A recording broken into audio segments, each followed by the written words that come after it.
അറബിക്കടലിൽ സംശയാസ്പദമായി കണ്ട ഇറാൻ കപ്പലുകൾ ഇന്ത്യൻ കോസ്റ്റ് ഗാർഡ് വെറുതെയല്ല പിടിച്ചെടുത്തത്. ഇന്ത്യയുടെ ഈ ശക്തമായ നടപടിക്ക് പിന്നിൽ പാകിസ്ഥാൻ തീരത്ത് നടന്ന രാജ്യാന്തര തലത്തിൽ തന്നെ ഞെട്ടിക്കുന്ന ചില ദുരൂഹ നീക്കങ്ങളുണ്ട്.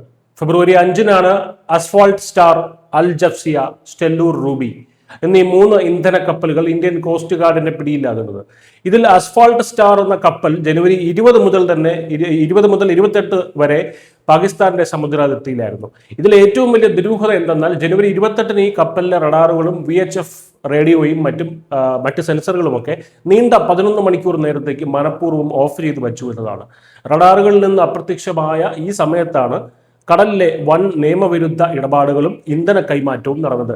ഫെബ്രുവരി 4-ന് അറബിക്കടലിൽ വെച്ച് കോസ്റ്റ് ഗാർഡ് ബന്ധപ്പെടാൻ ശ്രമിച്ചെങ്കിലും കപ്പലിൽ നിന്ന് വ്യക്തമായ മറുപടി ലഭിച്ചിരുന്നില്ല. തുടർന്ന് പുലർച്ചെയോടെ കപ്പൽ വളഞ്ഞ് പിടികൂടുകയായിരുന്നു.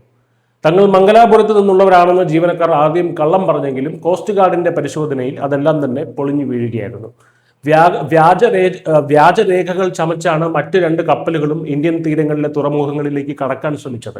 കടലിൽ വെച്ച് തന്നെ ആയിരക്കണക്കിന് ടൺ എണ്ണയും ബിറ്റുമിനും കപ്പലുകൾ തമ്മിൽ രഹസ്യമായി കൈമാറിയെന്നും അന്വേഷണത്തിൽ വ്യക്തമായി.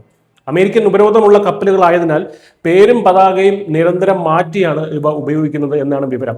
സംഭവത്തിൽ കപ്പൽ ഉടമകൾക്കും ജീവനക്കാർക്കുമെതിരെ മുംബൈ പോലീസ് കള്ളക്കടത്തിനും ക്രിമിനൽ ഗൂഢാലോചനയ്ക്കും കേസ് രജിസ്റ്റർ ചെയ്തിട്ടുണ്ട്. രാജ്യത്തെ ഉന്നത സുരക്ഷാ ഏജൻസികളുടെ നേതൃത്വത്തിൽ 3 കപ്പലുകളിലും ഇപ്പോൾ സമഗ്രമായ അന്വേഷണം നടക്കുകയാണ്. അതേസമയം ഈ കപ്പലുകളുമായി തങ്ങൾക്ക് യാതൊരു ബന്ധവുമില്ല എന്നാണ് ഇറാന്റെ ഔദ്യോഗികമായിട്ടുള്ള വിശദീകരണം. രാജ്യാന്തര ഉപരോധങ്ങളെ മറികടക്കാനും കള്ളക്കടത്ത് നടത്താനും ഇന്ത്യൻ സമുദ്രാതിർത്തി ഉപയോഗിക്കാമെന്നത് വെറും വ്യാമോഹം മാത്രമാണെന്ന് ഈ സംഭവം തെളിയിക്കുന്നു.